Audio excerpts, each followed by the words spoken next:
नमस्कार। आप सभी का एक बार पुनः गवर्नमेंट पीजी कॉलेज जालोर के यूट्यूब चैनल पर स्वागत है। मैं Renu Chaudhary, assistant professor geography Veer Viramdev government PG college Jalore. आज की कक्षा का अपना टॉपिक रहेगा इकोलॉजी या पारिस्थितिकी। पारिस्थितिकी अर्थात इकोलॉजी ये ग्रीक भाषा के ओइकोस शब्द से लिया गया है, जिसका अर्थ होता है घर या निवास स्थान, और ओजी का अर्थ होता है अध्ययन, अर्थात निवास स्थल का अध्ययन। तो पारिस्थितिकी से अभिप्राय है जीवों के आवास स्थल अर्थात पर्यावरण, इन दोनों के बीच के संबंधों का अध्ययन ही पारिस्थितिकी है।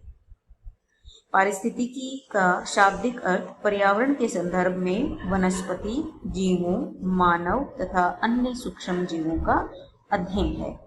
इन सभी का हम अध्ययन करेंगे किस संदर्भ में? पर्यावरण के संदर्भ में। इसके अलावा ऊर्जा प्रवाह, अन्य स्थल, महासागरों, वायु, ताजा जल, पृथ्वी के भीतर भूपृष्ठ की गहराई तक जो विभिन्न पदार्थों का चक्रण होता रहता है, जिन्हें हम जैव भू रासायनिक चक्र कहते हैं, इन सब का भी इकोलॉजी या पारिस्थितिकी से संबंध है, और इसमें हम इन चीजों को भी पढ़ते हैं। पर्यावरण के या प्रकृति के दो घटक, जीव और पर्यावरण, ये जटिल भी हैं, गतिशील भी हैं और आपस में अंतर संबंधित भी हैं, एक दूसरे पर निर्भर करते हैं। जैविक घटक अजैविक घटकों पे, अजैविक घटक जैविक घटकों पे, इन पे निर्भर करते हैं। तो अब तक जो अपन ने इसके बारे में जाना, उसके आधार पे ये एक चीज निकल के आती है, इस स्क्रीन पे आपको दिखाई दे रहा है, the study of living organisms, how they effect each other and there surroundings.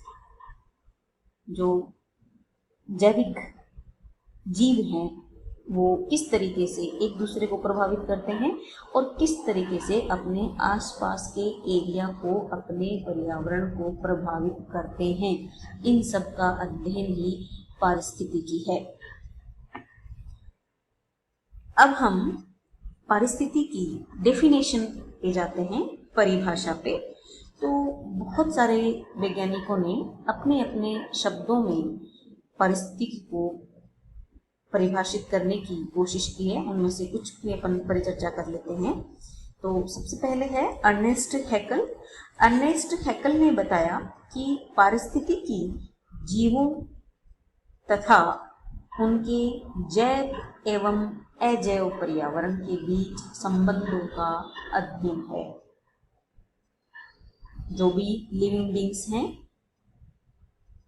उनके दूसरे लिविंग बींग्स के साथ में कैसे संबंध है और उनका अजैविक पर्यावरण के साथ कैसा संबंध है, वो सब हम पारिस्थितिकी में पढ़ते हैं। ये बताया अर्नेस्ट हैकल। नेक्स्ट है टेलर महोदय ने बताया है कि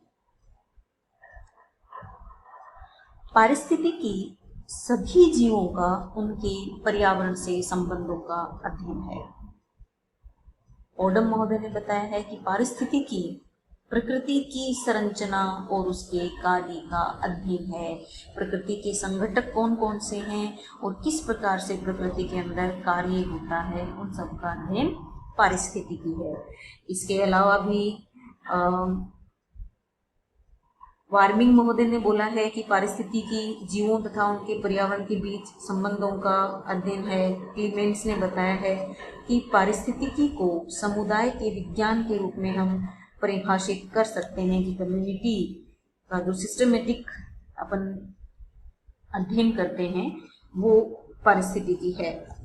इसके अलावा भी बहुत सारी परिभाषाएं दी गई हैं मूर महोदय ने कहा है कि पारिस्थितिकी वह विज्ञान है जो पर्यावरण के संदर्भ में जीवों का अध्ययन करता है। लेकिन घुमा फिरा के सबकी जो परिभाषाएं हैं वो एक ही दिशा में इंगित कर रही हैं कि पारिस्थितिकी जीवों का परस्पर और उनका पर्यावरण के साथ में, अजैविक पर्यावरण के साथ में जो अंतर संबंध है उनका अध्ययन है। आगे बढ़ते हैं। तो ये तो हुई परिभाषा।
व्यवधान के लिए खेद है, उस तकनीकी समस्या आने की वजह से बीच में वीडियो रुक गया था।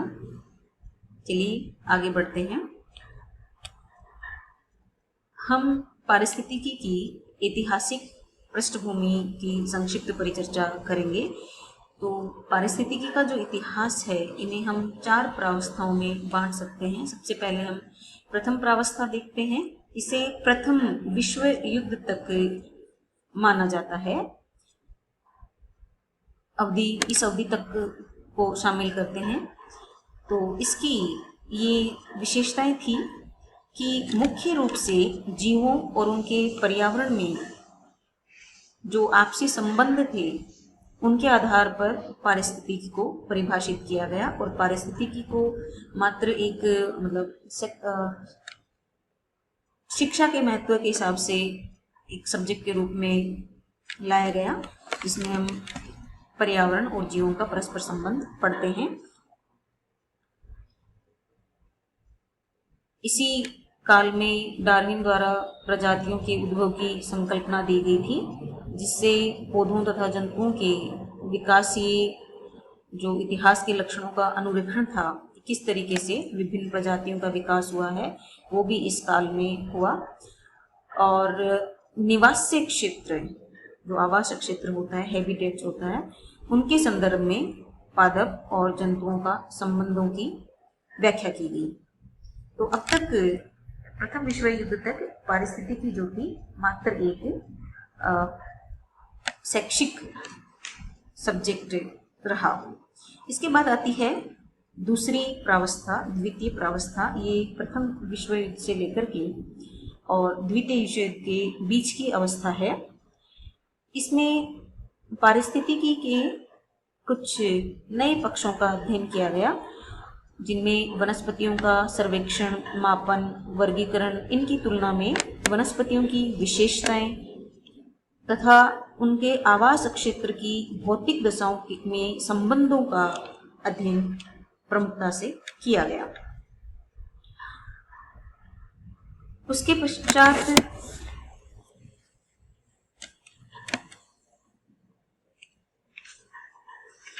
वैज्ञानिक जो विधियां थी उनका प्रयोग किया गया।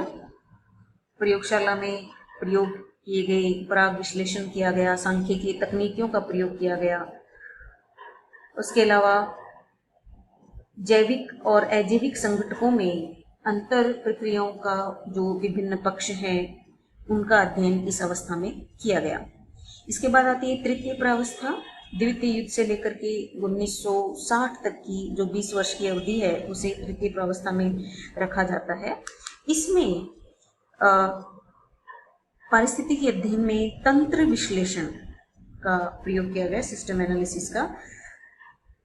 पारिस्थितिकी तंत्र के अध्ययन के माध्यम से जीवों और उनके भौतिक पर्यावरण के मध्य जो जटिल संबंध हैं उनका अध्ययन शुरू किया गया।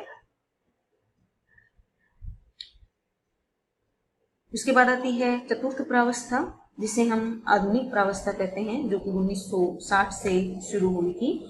इस प्रावस्था में पारिस्थितिकी की जो विषय वस्तु है उसका विविधीकरण और विशिष्टीकरण किया गया, स्पेशलाइजेशन किया गया। और सबसे ज्यादा जो मुखर रूप में पारिस्थितिकी हमारे सामने आई वो थी व्यवहारिक पारिस्थितिकी, अप्लाइड इकोलॉजी जिसे कहते हैं। तो अप्लाइड इकोलॉजी या व्यवहारिक पारिस्थितिकी के कुछ प्रमुख उद्देश्य निर्धारित किए गए। सामाजिक, आर्थिक और जो राजनीतिक समस्याएं हैं उनके निदान के लिए पारिस्थितिक दृष्टिकोण रखते हुए प्रकृति के संरक्षण और पर्यावरण प्रबंधन में इकोलॉजी का क्या रोल है उसका एहसास करवाना और पर्यावरण के दृष्टिकोण से उपयुक्त सामाजिक नियोजन के कार्यक्रमों का नियमन करना। तो ये जो इस समय जो अप्लाइड इकोलॉजी या व्यवहारिक जो पारिस्थितिकी थी उसका प्रयोग कई नियोजन प्रक्रियाओं में किया जाने लगा। प्लानिंग बनाई जाती है क्षेत्र विशेष के लिए, उनमें इसका पारिस्थितिकी का प्रयोग किया जाने लगा। इसके अलावा इस काल में ही नीचे सिद्धांत, पारिस्थितिक क्रमता सिद्धांत, पारिस्थितिकी तंत्र, ऊर्जा प्रवाह, पदार्थों का पुनर्चक्रण, सहनशीलता की सीमा, वनस्पतियों का क्रमानुगत परिवर्तन जिसे अनुक्रमण कहते हैं आदि, इन सभी संकल्पनाओं का इस काल में विकास हुआ। तो ये है पारिस्थितिकी की ऐतिहासिक पृष्ठभूमि। अलग अलग काल में अलग अलग प्रकार से पारिस्थितिकी का अध्ययन किया गया। अब हम देखते हैं पारिस्थितिकी के उद्देश्य और विषय क्षेत्र।